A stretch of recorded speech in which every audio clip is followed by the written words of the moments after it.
Today, we're diving into a really interesting analysis of the crisis in Iran. The argument is that what we're seeing on the surface, well, it's just one tiny piece of a much, much larger global power play. So let's get right into it. It really kicks off with this chilling warning from India's embassy in Iran. Leave immediately. Strikes are imminent. You know, that's not just some standard diplomatic advice. That's the kind of alert that screams a nation is seriously bracing for war. So here's how we're going to break this all down. We'll start with the immediate threat in Iran, then look at the immense pressures squeezing it from all sides. After that, we're going to zoom way out to look at this controversial theory about a global chessboard, see how it impacts a country like India, and then finally, talk about what this all means for the new rules of power.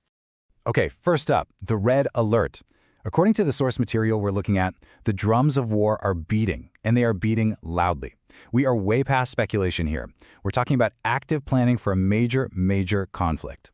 The analysis we're unpacking claims the United States and its ally Israel aren't just watching anymore. They are actively preparing for massive military strikes.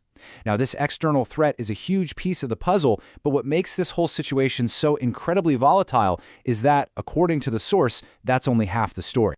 And this is where the analysis gets really interesting because it focuses on a two-front struggle. See, Iran isn't just dealing with threats from the outside, it's also being pulled apart from within.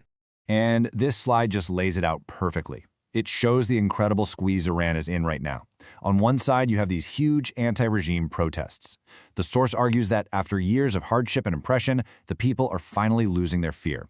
But at the exact same time, on the other side, that external threat of military strikes from the US and Israel is just looming larger every single day. And this is not some theoretical conflict.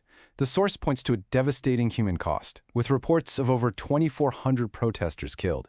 This brutal crackdown, in turn, has triggered even stronger warnings from the United States, which just creates this really dangerous feedback loop. And you know what? Iran is not backing down. They've made it crystal clear. If the U.S. strikes, Iran will hit back. They'll target American bases all over the Middle East, and they'll strike Israel directly. The takeaway here is crucial. Just one move could set the entire region on fire. But here's the pivot. What if this whole crisis isn't just about Iran?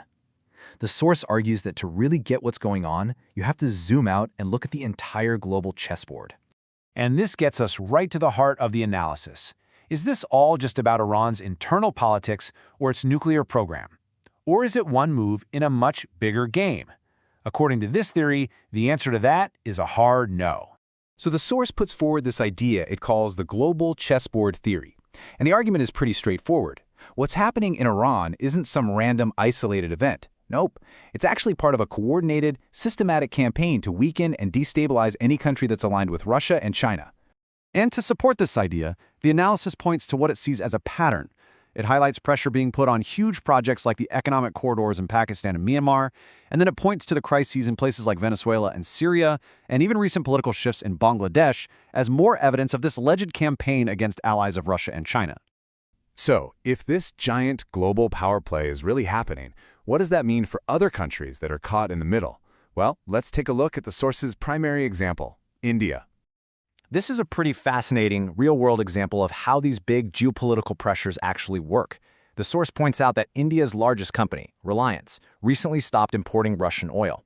And that's a huge sign that this pressure isn't just on governments. It trickles all the way down to the corporate world, where big business decisions suddenly become high-stakes moves in a global strategic game. And believe me, it gets even trickier in the world of defense. The source breaks this dilemma down perfectly. So India bought Russia's super-advanced S-400 missile system.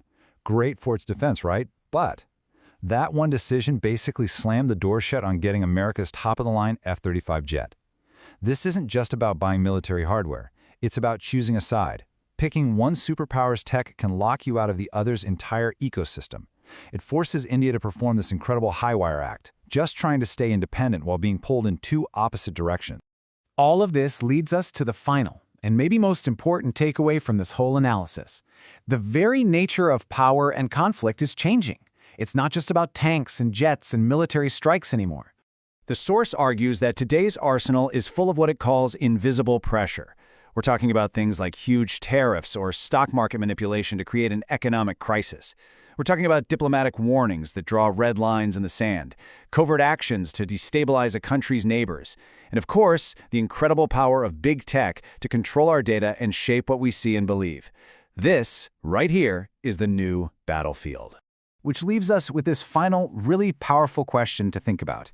In a world where the game is played with economic, diplomatic, and digital pressure, what does it actually cost for a nation to forge its own path? What is the price of real independence?